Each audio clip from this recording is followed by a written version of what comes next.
সুগুরে মেয়া ফলে 5 মাসেরও বেশি সময় ধরে মার্কিন প্রেসিডেন্ট ডোনাল্ড ট্রাম্পের আরোপ করা শুল্ক চাপের অধ্যায়ের এবার অবসান ঘটতে চলেছে। ভারতের ওপর চাপানো 50% শাস্তিমূলক শুল্ক কমিয়ে 18% নামিয়ে নেওয়া হচ্ছে। একই সঙ্গে দীর্ঘ টালবাহানার পর ভারতের সঙ্গে আমেরিকার বাণিজ্য চুক্তি এবার চূড়ান্ত হয়েছে। কিন্তু এখন প্রশ্ন হচ্ছে, ঠিক কোন কোন শর্তের ভিত্তিতে এই বাণিজ্য চুক্তি চূড়ান্ত হলো? কেনই বা আমেরিকার এই ভোল বদল? নেপথ্যে ফের কোনো ষড়যন্ত্র নেই তো? নাকি পাল্টা চাপে নতি স্বীকার করলেন ডোনাল্ড ট্রাম্প? ভারতের এই পদক্ষেপের কেন বিরোধিতা করছে ভারতের বিরোধীরা? এই বিরোধিতা কতটা সমর্থনযোগ্য? কি হবে শেষমেশ?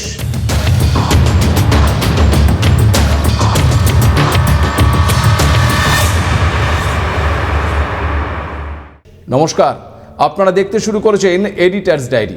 আমি ভাস্কর দত্ত আরও একটি নতুন এপিসোডে আপনাদেরকে স্বাগত জানাই। দেখুন, একথা অস্বীকার করার কোনো জায়গা নেই যে মার্কিন প্রেসিডেন্ট ডোনাল্ড ট্রাম্পের আরোপ করা শুল্ক চাপে বাণিজ্যিকভাবে ভারতের খানিকটা অসুবিধা হয়েছিল।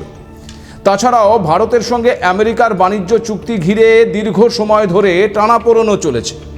এই আবহে সোমবার রাতে প্রধানমন্ত্রী নরেন্দ্র মোদীর সঙ্গে কথা হয় মার্কিন প্রেসিডেন্ট ডোনাল্ড ট্রাম্পের। আর এই আলাপচারিতার কথা আবার ট্রুথ সোশ্যাল হ্যান্ডেলে পোস্ট করে ট্রাম্প দাবি করেছেন প্রধানমন্ত্রী নরেন্দ্র মোদী নাকি রাশিয়া থেকে তেল কেনা বন্ধ করতে রাজি হয়েছেন। আমেরিকার কাছ থেকে আরও অনেক বেশি তেল কিনবে ভারত। সম্ভবত ভেনেজুয়েলার কাছ থেকেও ভারত বেশি করে তেল কিনবে। আর আপনারা জানেন যে গত 3রা জানুয়ারি ডোনাল্ড ট্রাম্পের নির্দেশে মার্কিন বাহিনী ভেনেজুয়েলার একটি বিশেষ অভিযান অপারেশন অ্যাবসোলুট রিজলভ চালিয়ে তৎকালীন প্রেসিডেন্ট নিকোলাস মাদুরোকে সস্ত্রীক বন্দী করে যুক্তরাষ্ট্রে নিয়ে গিয়েছিল। সুকৌশলে ওই ভেনেজুয়েলার তেলের ভাণ্ডারের নিয়ন্ত্রণ নিয়েছে আমেরিকা। সে খবর আপনাদের সবার জানা। যাই হোক, এই একই সঙ্গে ট্রাম্প আবার এটাও ঘোষণা করছেন যে মোদি এবং তারা উভয়ই একটি বাণিজ্য চুক্তিতে সম্মত হয়েছেন। আর এই বাণিজ্য চুক্তি অবিলম্বেই নাকি কার্যকর হবে, এমনটাই দাবি মার্কিন প্রেসিডেন্টের। তার মতে আমেরিকা থেকে 45,25,622 কোটি টাকার পণ্য ভারত কিনবে বলে কথা দিয়েছেন নাকি প্রধানমন্ত্রী নরেন্দ্র মোদী। আর এই শর্তেই নাকি চূড়ান্ত হয়েছে ইন্দো মার্কিন বাণিজ্য চুক্তি। যদিও এ বিষয়ে ভারতের তরফ থেকে এখনও কিন্তু কিছুই জানানো হয়নি। এদিকে প্রধানমন্ত্রী নরেন্দ্র মোদীও সোশ্যাল মিডিয়ায় পোস্ট করে ট্রাম্পকে শুল্ক কমানোর জন্য ধন্যবাদ দিয়েছেন মাত্র।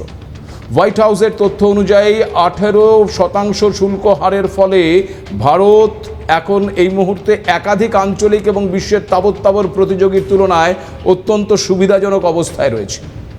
তবে এটাও ঠিক যে এই আমেরিকার এই শুল্ক চাপ কিন্তু ভারতের জন্য পুরোটা নেতিবাচক ছিল না।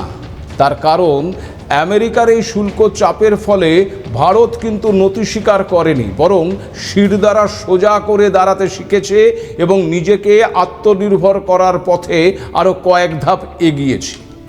আমেরিকার বাজারে পণ্য বিক্রি করার ক্ষেত্রে চাপ তৈরি হওয়ার কারণে ভারত কিন্তু বিকল্প পথ খুঁজে বের করবার চেষ্টা করেছে, যার ফলে ভারত ব্রিটেন এবং ইউরোপীয় ইউনিয়নের সঙ্গে আলাদা করে বাণিজ্য চুক্তি চূড়ান্ত হয়েছে। বিশেষ করে ইউরোপীয় ইউনিয়নের সঙ্গে চুক্তিটি, যেটি প্রায় 2 দশক ধরে ঝুলে থাকার পর অবশেষে বাস্তব রূপ পেয়েছে। একই সঙ্গে ভারতের কিছু কড়াকড়ি নন ট্যারিফ বাধাও শিথিল করা শুরু হয়েছে। তাছাড়া এটাও ঠিক যে গত 3 দশক ধরে ভারতের সবচেয়ে বড় রপ্তানি বাজার আমেরিকা। টেক্সটাইল, চিংড়ি, গয়না থেকে শুরু করে সফটওয়্যার পরিষেবা সব ক্ষেত্রেই মার্কিন বাজারের গুরুত্ব কিন্তু কম নয়। স্বাভাবিকভাবেই একদিকে মার্কিন শুল্ক চাপ, অন্যদিকে ভারতের টেক কর্মীদের ভিসা কড়াকড়ি, এই দ্বৈত চাপে ভারত মার্কিন সম্পর্ক একেবারে তলানিতে গিয়ে ঠেকেছিল। এমনকি সদ্য পেশ হওয়া বাজেট নিয়েও বাজারে উদ্বেগ তৈরি হয়েছিল, কারণ ওয়াশিংটনের রোষ সামলাতে গিয়ে সরকারের ব্যয় বাড়তে পারে বলেও আশঙ্কা ছিল। তাই এই পরিপ্রেক্ষিতে শুল্ক কমানোর ঘোষণায় স্বস্তি ফিরেছে। তবে প্রশ্ন একাধিক। দেখুন, ট্রাম্প দাবি করেছেন ভারত রাশিয়া থেকে তেল কেনা বন্ধ করবে এবং আমেরিকা ও ভেনেজুয়েলা থেকে বেশি পরিমাণ তেল কিনবে। কিন্তু প্রধানমন্ত্রী নরেন্দ্র মোদীর বক্তব্যে কিন্তু এই রাশিয়ার থেকে তেল কম কেনার বিষয় সম্পর্কে কোনো কিছু উল্লেখ নেই। তাহলে কি তাৎক্ষণিকভাবে বন্ধ হবে, নাকি ধাপে ধাপে কমানো হবে, নাকি এই গোটা দাবিটাই শুধুমাত্র ওই মার্কিন প্রেসিডেন্টের অন্যান্য দাবিগুলোর মতন একটা দাবি মাত্র? এই প্রশ্নের উত্তর কিন্তু স্পষ্ট নয়। তাছাড়া এই বাণিজ্য চুক্তি নিয়ে সবচেয়ে বড় প্রশ্ন হলো, ভারত আসলে কতটা ছাড় দিতে রাজি হয়েছে। ট্রাম্প বলছেন আমেরিকা পণ্যের ওপর ভারতের সব শুল্ক এবং নন ট্যারিফ বাধা প্রায় শূন্যে নামানো হবে এবং $500 বিলিয়ন মার্কিন পণ্য কেনা হবে। কিন্তু এর মানে কি ভারত আমেরিকা থেকে আরও অস্ত্র কিনবে এবং রাশিয়ার উপর নির্ভরতা কমাবে?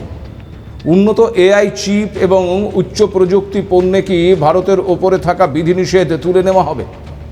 অ্যামাজনের মতন মার্কিন ই কমার্স সংস্থাকে কি ভারতের বাজারে নিজেদের পণ্য মজুত এবং বিক্রির আরও বেশি স্বাধীনতা দেওয়া হবে? আবার কৃষিক্ষেত্রে জেনেটিক্যালি পরিবর্তিত ফসল বা জিএম খাদ্যের ওপর থাকা নিষেধাজ্ঞা কি শিথিল হবে? এই সমস্ত বিষয়ে কিন্তু এখনও সরকারিভাবে কিছুই বলা হয়নি। তাই চুক্তিটি ভারতের জন্য বড় কূটনৈতিক এবং অর্থনৈতিক মোড় আনতে পারে ঠিকই, কিন্তু এর লাভ ক্ষতি বোঝা যাবে শুধুমাত্র চূড়ান্ত শর্ত প্রকাশ্যে আসার পরেই। তবে এটাও মাথায় রাখতে হবে যে শুল্ক কমানোর ঘোষণায় আপাততভাবে ভারতের জন্য স্বস্তির ছবিটা কিন্তু দেখা গেলেও বাস্তবে সুবিধার হিসেবটা এতটা সরল নয়। এখন থেকে আমেরিকার বাজারে ভারতীয় পণ্যের ওপর মোট শুল্ক দাঁড়াচ্ছে 18%। কিন্তু এই হার এশিয়ার বেশ কয়েকটি প্রতিদ্বন্দ্বী দেশ এবং ভারতের প্রতিবেশী দেশের তুলনায় কম মনে হলেও প্রশ্ন হলো, এতে ভারত আদৌ বড় সুবিধা পাবে কি?